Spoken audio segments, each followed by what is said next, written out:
How's it going, people? Hope y'all are having a wonderful day. For today's video, we're going to check out everything new that came with today's update.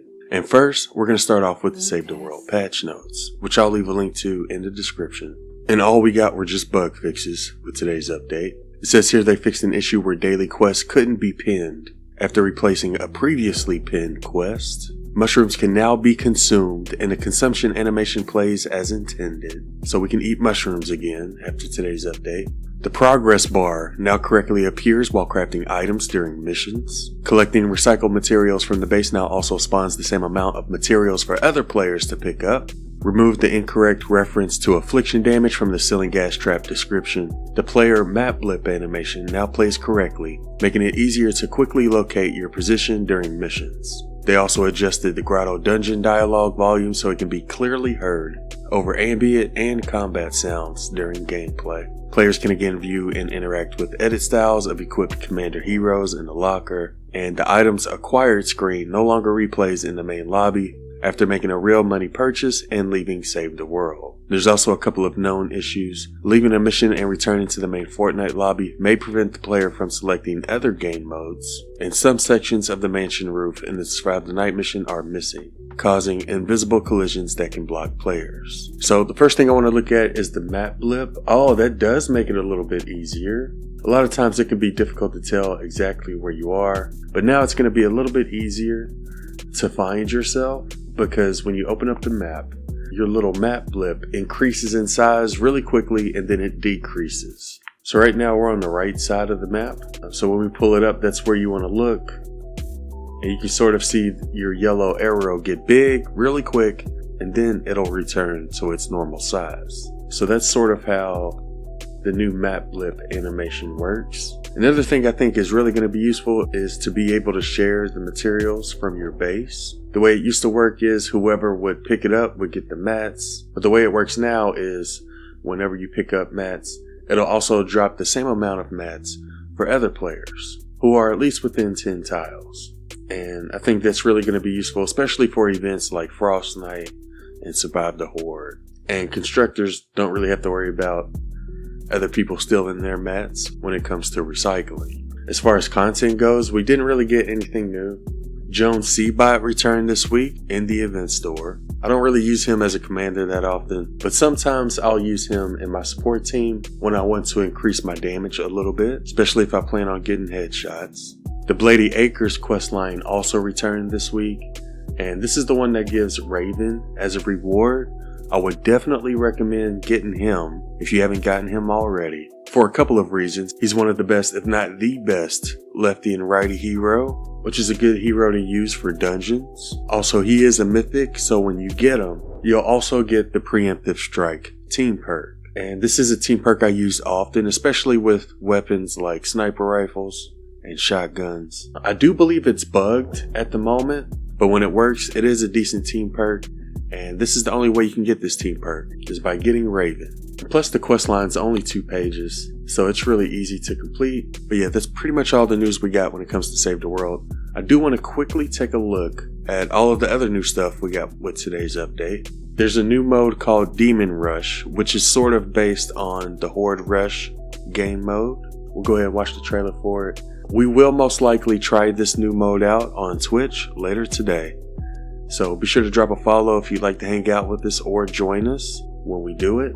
There were some changes in between, previous Horde rushes and this new Demon Rush. Apparently the final boss is called the Final Peel. After you defeat that final boss, you can go into score attack mode, which is sort of like an endless mode. In the score attack mode, the circle stays the same size for the rest of the match. Random modifiers will be applied every few rounds, such as low gravity or no sprinting. Bosses can spawn in, such as the Pumpkin Knight Fort Nightmares boss. You won't earn any new augments from this point, and each round is about 15 to 30 seconds. You can also drop your Demon Rush augments and trade them with other players. And as your hunter rank increases in Demon Rush, you can also vote to increase the difficulty of the mode. When it comes to the new Demon Rush Hunter rank, you can check out your rank on this little star tab here, and you'll see the stat boost that you get every time you increase your rank, whether it's more health and shield, damage increase, crit damage, crit chance, health regen, starting ammo, reload speed, ammo drip, starting shards, and it looks like it maxes out at 20. So the higher you level up, the more powerful you'll be. And there's also a couple of free rewards you can get by completing your quest. If you go to the K-Pop Demon Hunters quest, you'll see there's a loading screen as well as an emoticon. And here's what they look like. So in order to get those, all you have to do is just earn account levels. Looks like it's 4 levels for the emoticon and 8 levels for the loading screen. And we'll be sure to check out that Demon Rush mode on Twitch a little bit later today. Looks like there's also a K-Pop Hunter Blitz Royale, so we may check out Blitz as well. There's also a new K-Pop Demon Hunters bundle that costs 3,500 V-Bucks, or 7,200 if you buy them individually.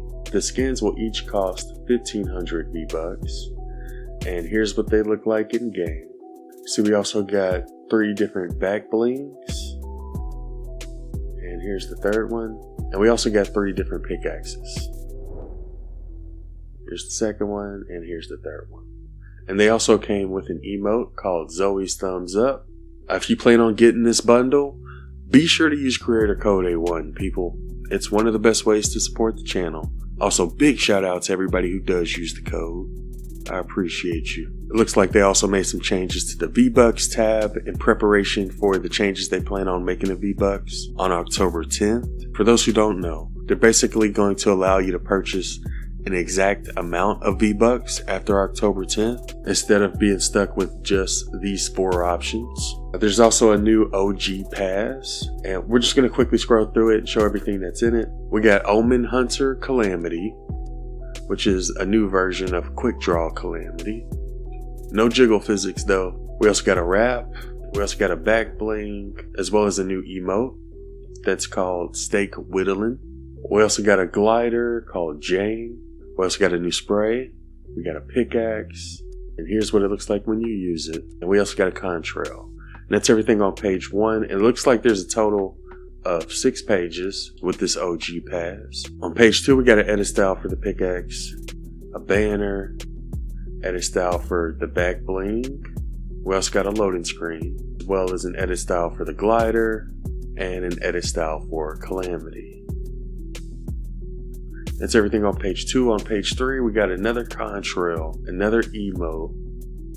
We also got a glider, and we also got a spray, a back bling called Quintabeat 3000. We also got a wrap, a pickaxe. Here's what it looks like when you use it. And we got Yondar 3000, which is a remixed version of the original Yondar. See, on page 4, we got an emote. We also got an edit style for the glider. We also got a loading screen, as well as an edit style for the pickaxes. We also got another banner, edit style for the back bling, and an edit style for Yondar called Dark Mode Yondar. It's everything on page 4. Page 5, we got another emote. We also got a back bling called Fang of the Blood Moon. There's a new contrail. We also got a new glider and another banner. And there's also the Claw Chuck's pickaxe. Here's what it looks like when you use it. We also got a spray, as well as the Werewolf Dyer outfit. And here's what that looks like. It's like there's also an edit style for it. And on the last page, we got another emote, another glider, or edit style for the glider. We got another loading screen, edit style for the pickaxe. We also got an edit style for the back bling, a new wrap, and another edit style for Full Moon Dyer. So that's everything in the OG Pass, people. There is an umbrella you can get for winning Fortnite OG. It's called Fox Clan Umbrella, and here's what it looks like.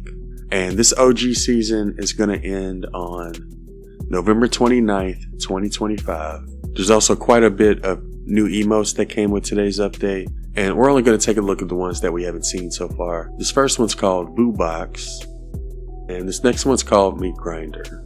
There were also some new skins that were leaked as well. This one doesn't have a name yet, but as of now they're calling it Nana Eternal. And here's what it looks like from the back.